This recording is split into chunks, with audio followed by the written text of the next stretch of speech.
Diana Dewi, perempuan kelahiran Jakarta 27 Juli 1965, yang saat ini menjabat sebagai Ketua Umum Kadin DKI Jakarta, kini semakin sukses.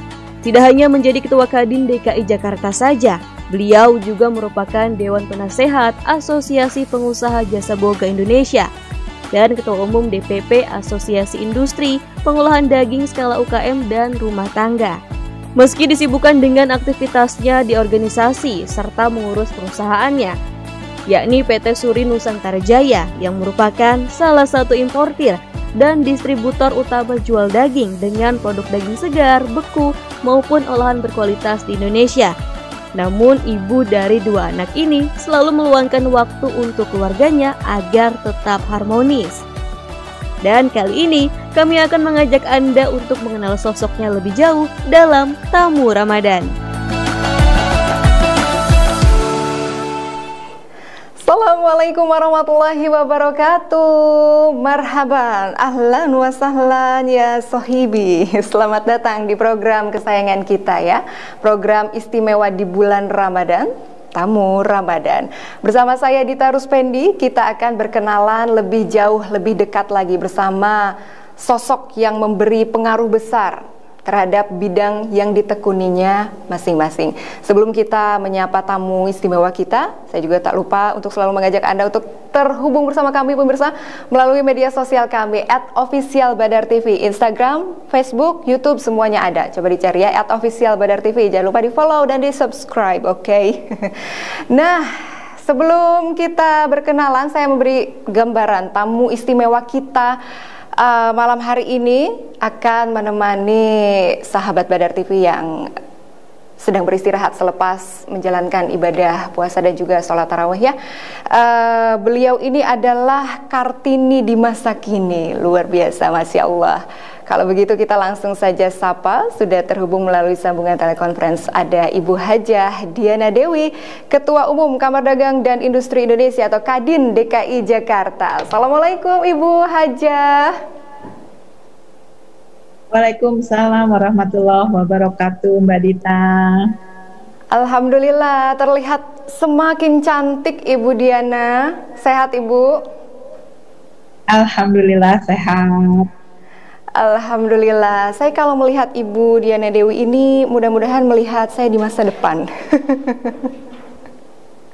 Luar biasa Kartini di masa kini ya. Dedikasinya di bidang bisnis, di bidang perdagangan, industri, luar biasa sumbangsihnya Ibu Diana Dewi ini. Ibu sehat ya, alhamdulillah ya, keluarga semua sehat ya? Alhamdulillah. Alhamdulillahirabbil alamin. Toko dagingnya buka Bu, saya mau beli nanti besok mau buat masak. Alhamdulillah selama Ramadan, cuma kita libur satu hari, yaitu di hari pertama Ramadan, Mbak. Luar Kalau biasa. Di tempat lain kan banyak reviewnya nih Bu ya. Ini sekarang sedang sibuk di kegiatan apa saja Ibu Diana selain di Kamar Dagang dan Industri Indonesia dan juga sibuk di bidang bisnis dagingnya ini? Ya Mbak, kita lagi mempersiapkan untuk membuka toko daging yang keempat. Itu ada di Jakarta Barat, di Kosambi. Itu banyak persiapan-persiapan yang dilakukan. Kemudian juga rencananya kita sedang membuat pabrik produksi untuk produk-produk khusus yang berasal dari bahan baku daging, baik itu daging sapi maupun daging ayam. Masya Allah, toko daging Nusantara sekarang lagi hits di kalangan netizen nih Bu Diana. Bentar lagi kebanjiran order nih, sebentar lagi lebaran ya Bu Diana. Ya, justru harapannya Mbak, kita bisa melayani ibu-ibu, terutama emak-emak ya, sekarang ngetopnya emak-emak, itu dengan kualitas yang baik, kemudian juga produknya ada dicari, mudah dicarinya, dan harganya terjangkau. Insya Allah toko daging Nusantara bisa sesuai dengan harapannya, Mbak. Masya Allah. Tapi kenapa harus bidang pangan sih, Bu? Kalau boleh berbagi, apa yang membuat Ibu yakin bahwa bisnis pangan logistik ini saat ini menjanjikan? Pertama sih sebenarnya saya ini seorang karyawati, Mbak. Karyawati di perusahaan PMDN yang cukup besar, dan memang produknya adalah pangan, yaitu mereka punya bisnis dari mulai breeding, DOC-nya sampai dengan rumah potong hewannya. Nah, ini saya dulu bekerja di sana, dan tetapi khusus dia handle ayam. Nah, kalau saya sekarang ini kan bukan cuma ayam tetapi sapi. Jadi pada tahun 2018, tahun 1998, waktu Krismon, saya keluar dari perusahaan tersebut. Nah, karena merasa bahwa jadi ibu rumah tangga saja juga nggak menjadi lebih tua gitu ya di dalam rumah terus. Akhirnya saya buka di sebuah garasi mobil, itu saya manfaatkan untuk menjual produk bahan makanan. Nah, disinilah akhirnya di tahun 98, karena saya banyak teman, 98 itu banyak perusahaan-perusahaan meras barang justru. Nah, justru saya mendapatkan customer di tahun 98 karena mereka tahu bahwa saya ini dulu bekerja di perusahaan tersebut. Saya bilang saya udah nggak kerja di perusahaan besar, tetapi ternyata teman-teman yang di perusahaan-perusahaan lain pada waktu saya keluar, mereka minta untuk saya bergabung. Saya bilang saya nggak bisa bergabung. Kalau mau ya apa yang menjadi talenta saya, market, kalau ada produk-produknya boleh saya yang jualkan. Nah, karena saya tahu ada sumbernya di mana, situasinya tahun 98 orang banyak ngeras barang, akhirnya saya bisa mendapatkan barang-barang yang sebenarnya orang lain tidak bisa ambil itu. Dan saya dipercaya oleh teman-teman untuk membayarnya nanti bahkan sebulan setelah pengambilan itu terjadi gitu. Jadi kalau orang ngeras barang itu berarti kan ingin dapat barang sehingga mereka merogoh kantongnya itu lebih cepat. Nah, jadi transfer dulu. Karena mereka transfer dulu, uangnya banyak, Mbak, di saya. Sedangkan saya harus bayarnya nanti 1 bulan kemudian gitu. Nah, dengan seperti ini akhirnya saya tidak harus dengan modal besar, saya berusaha situasi Krismon. Jadi saya menganggap bahwa Krismon ini justru tidak boleh dikhawatirkan oleh kita, tetapi mudah-mudahan akan menjadi peluang buat kita. Masya Allah, lebih enak mana, Bu? Jadi yang bekerja di perusahaan atau jadi yang punya perusahaan? Pastinya beda-beda, Mbak. Semua kita tentunya harus tahu bahwa kita punya keterampilan apa, kita punya kelebihan apa. Tidak semua juga bahwa menjadi pengusaha itu enak, tetapi kalau menurut saya talenta orang ada berbeda-beda, dan ini hubungannya dengan kepercayaan kita, di mana Allah Maha Adil. Kalau Allah Maha Adil, kalau semuanya jadi pengusaha, nanti siapa yang bekerja, Mbak? Sebaliknya juga begitu. Kalau semua pekerja, bagaimana nanti ada pemberi kerja? Jadi menurut saya memang sudah diatur bahwa setiap orang punya talenta masing-masing, punya kemampuan masing-masing, dan apa yang mereka lakukan tentunya yang penting adalah bermanfaat untuk minimal untuk lingkungan dan keluarganya. Masya Allah, kalau kita lihat Ibu Diana ini kan sosok yang sudah begitu besar ya. Tapi kan yang namanya berbisnis gitu ya, membuka usaha, pasti siapapun yakin siapapun pasti akan dimulai dari tahap awal dulu kan ya Bu ya, tidak ujuk-ujuk bisa langsung ada di puncak seperti Ibu Diana saat ini. Ada pengalaman apa Bu Diana selama proses menuju puncak bisnis sampai saat ini? Pengalaman yang paling mengesankan bagi hidup Ibu.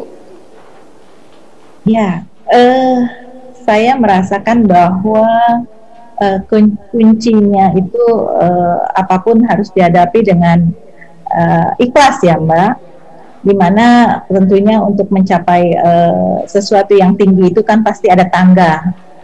Nah, tangga ini yang kita berharap dari tangga 1, kedua, ketiga dan seterusnya. Tapi tidak pernah harapan kita sama dengan yang kita lakukan, kita terima. Tapi kalau kita ikhlas, itu tangga insya Allah sih akan selalu kita bisa lalui, dan sampai dimanapun kondisinya, kalau memang kita berharap bahwa kita jalani dengan ikhlas, ya yang kemarin-kemarin pahit-pahit Mbak nggak terasa Mbak. Bahkan kalau sekarang saya ditanya apa sih sulitnya gitu, karena apa? Pada saat ngerasain sulit, saya tidak pernah harus mengeluh. Itu tidak boleh. Di batin saya selalu katakan saya tidak boleh mengeluh. Kemudian kalau memang menyatakan bahwa ikhlas, itu tidak boleh lagi bicara saya ikhlas, itu tidak. Tetapi ikhlas ada di sini sehingga tidak harus menangis.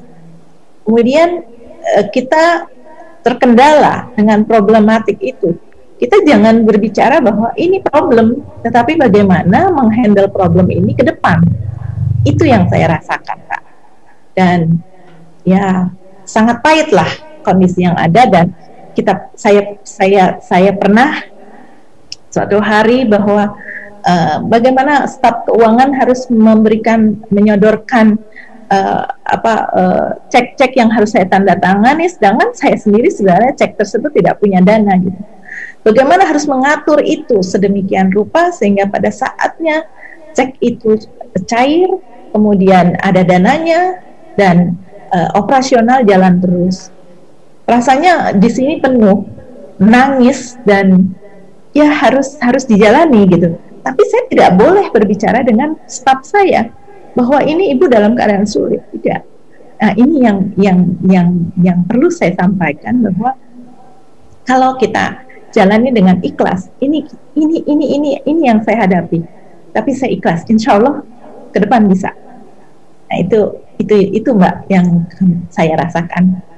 Masya Allah, sebagai pengusaha Bu Diana, bagaimana menyeimbangkan antara selera pribadi dengan kebutuhan pasar? Selera pasar begitu. Ngomong-ngomong misalnya sederhananya saya pengen mulai coba-coba jualan nih, jualan kerudung misalnya, tapi selera saya kan seperti apa gitu, tapi berbeda dengan selera pasar. Kadang-kadang ini berbenturan.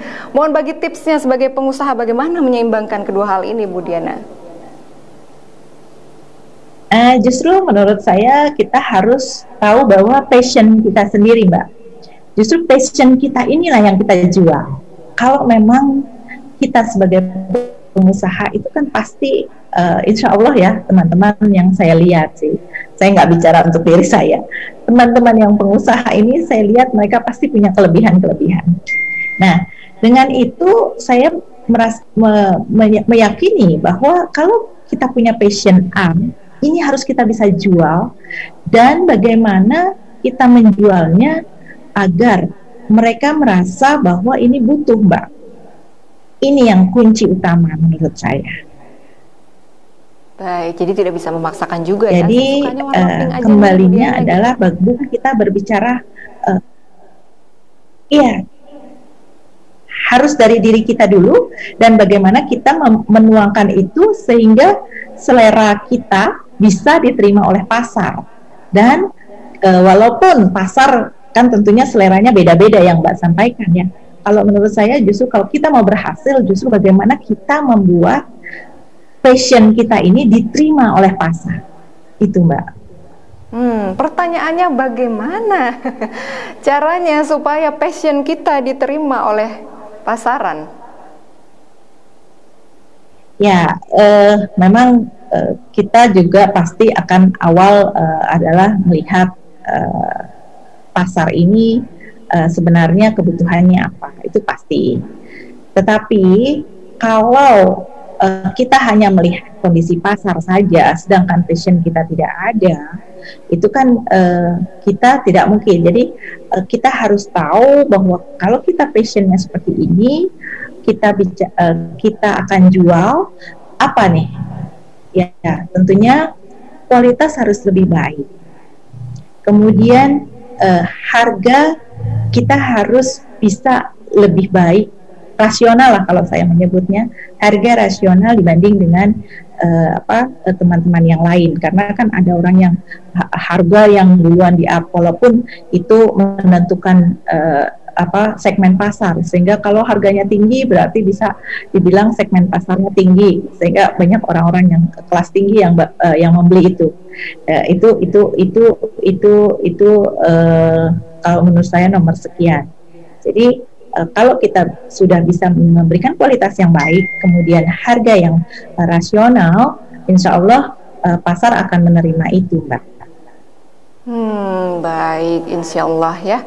Ibu, ini kita Lebaran nanti kan ini masih masa pandemi ya. Dengar-dengar para pengusaha sedang deg-degan menyiapkan THR. Para pekerja juga deg-degan dapat THR nggak ya? Saya mau minta tanggapan Ibu, tapi usai jeda berikut ya. Bu Diana jangan dulu kemana-mana, pemirsa juga jangan dulu kemana-mana. Tetap bersama kami di Tamu Ramadan.